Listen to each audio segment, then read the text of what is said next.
ప్రపంచంలో ప్రత్యేకంగా దేశంలో జరుగుతున్న పరిస్థితులు చూడండి. చేత్తో బైబిల్ పట్టుకొని ధైర్యంగా రోడ్ల మీద తిరగలేని పరిస్థితి. మేం క్రైస్తవులు, దేవుని నమ్ముకున్న పిల్లలం, బహిరంగంగా చెప్పుకోలేని పరిస్థితి. అందరూ అలా లేరు. సంస్కారవంతులు, జ్ఞానవంతులు, భక్తి కలిగిన వాళ్ళు వాళ్ళ విశ్వాసాలు ఏదో కొనసాగించుకుంటూ ఎదుటి వాళ్ళను గౌరవించే సంస్కారవంతులు చాలా మంది ఉన్నారు. దానికి మించి చిల్లరి కార్యక్రమాలు చేసేవాళ్ళు చాలా మంది ఉన్నారు. మనం ఇలాగే నిశ్చింతతో బ్రతికితే ముళ్ళ చెట్ల లాంటి వ్యక్తులు రాజులు అవుతారు, ముండ్ల చెట్ల లాంటి వ్యక్తులు అధిపతులు అవుతారు, దేశాన్ని పరిపాలన చేయటం. అలా గనక రాగల కాలంలో కూడా జరిగితే మనం ప్రభు దగ్గరికి రాగలిగాం, మన పిల్లలు రాలేరు. ధైర్యంగా బైబిల్ తీసుకొని రాలేరు, ధైర్యంగా ప్రార్థన చేయలేరు.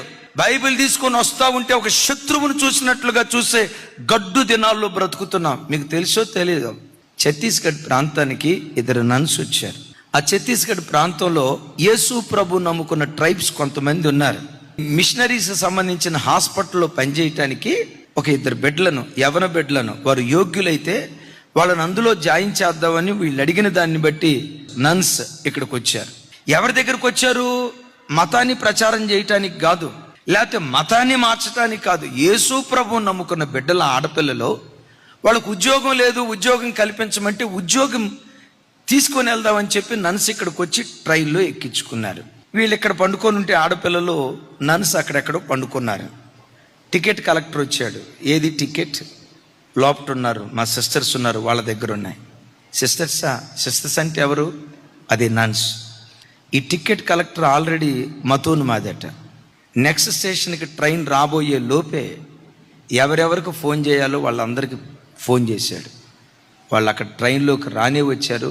ఈ అమ్మాయిని బలవంతంగా బయటకు లాగి, నువ్వు క్రైస్తవురాలివి కాదని చెప్పు. నేను క్రైస్తవురాలిని కాబట్టి తీసుకెళ్తున్నారని చెప్పావా?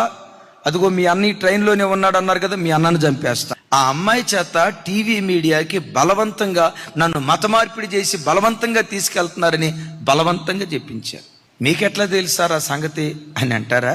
ఆ అమ్మాయి ఇంటికి వచ్చినప్పుడు ఎన్డీటీవీ వాళ్ళు ఆ అమ్మాయిని ఇంటర్వ్యూ చేశారు. అప్పుడు ఆ అమ్మాయి ఏం చెప్పిందో తెలుసా? నన్ను వాళ్ళు మతం మార్చలేదు సార్, మా తండ్రుల కాలం నుంచి మేము క్రైస్తవులం, ఒప్పుకోకపోతే చంపేస్తావని బలవంతం చేయటాన్ని బట్టి నేను అబద్ధం ఆడాను. దైవజన్మ, ఇలాంటి దుర్దినాల్లో బ్రతుకుతున్నాం.